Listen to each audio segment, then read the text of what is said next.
Ladies and gentlemen, on this Sunday, I think about this Hurricane Helena, the damage, the pain and suffering that's being caused in these places where she left her dominance.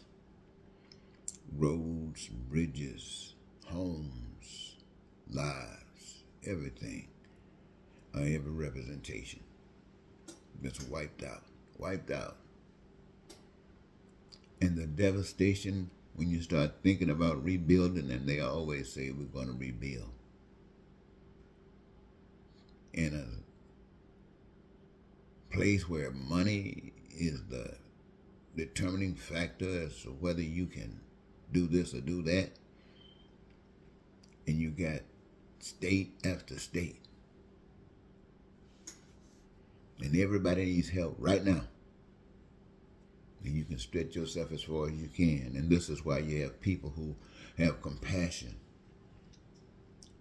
empathy, people who can bring stuff out of their own homes and give it to those who are desperately in need. Invite them, help them, do the kinds of things that they would want done if they were going through the same situation.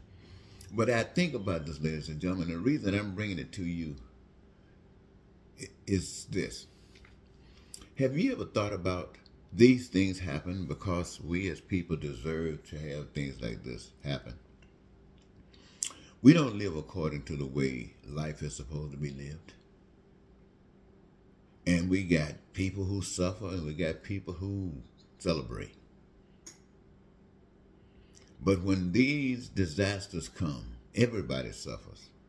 Those who are not able to be out of these environmental situations suffer. They die. They lose their home. People who all about money now got to come from someplace to be redirected and invested into trying to rebuild it. And everybody suffers. When there is no storm, is the opportunity for people to prepare themselves to make sure that when the storms come, and they might come, they might not have nothing to do with God trying to punish you because you deserve it. No, it might just be a disaster that comes because everything else is in order.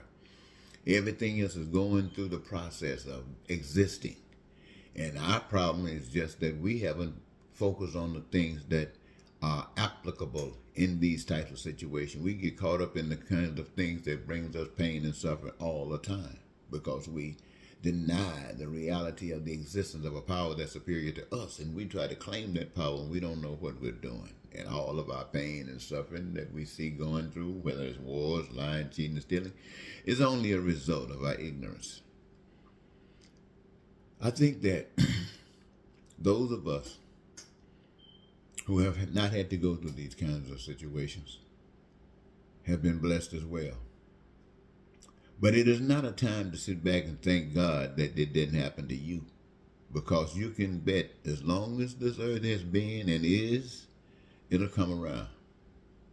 And the only thing that would make us ready is that we focus, that we direct our focus on being ready. And what does that basically mean? It means living today to its fullest. Everybody engaged in life, living life as individuals and living life as a group and living life as a humanity.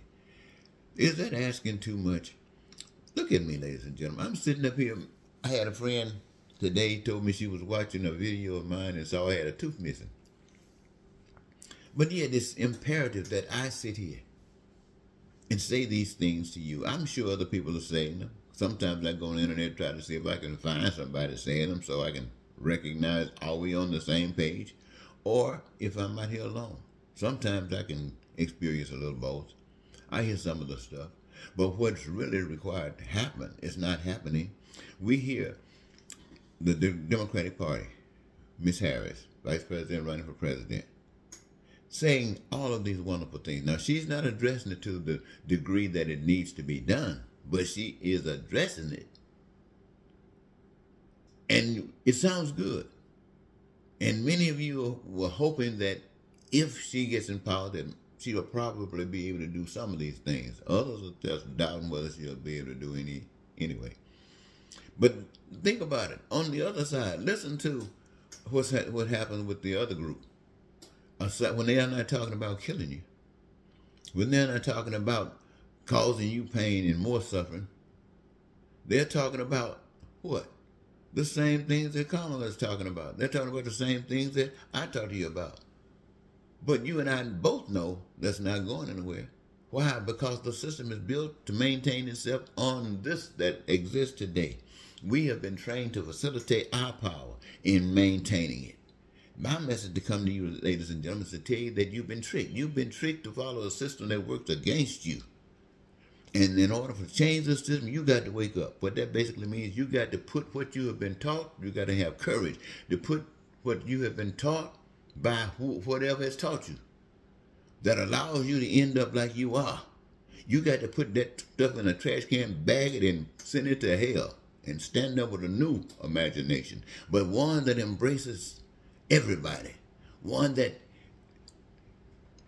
frees you and everybody. And if you can't do that, you can keep on going the way we're going. All of it's going to end one day. The thing of it is, how will it end? Will it end with you being rotted or you living? I choose living. What about you? Is that good?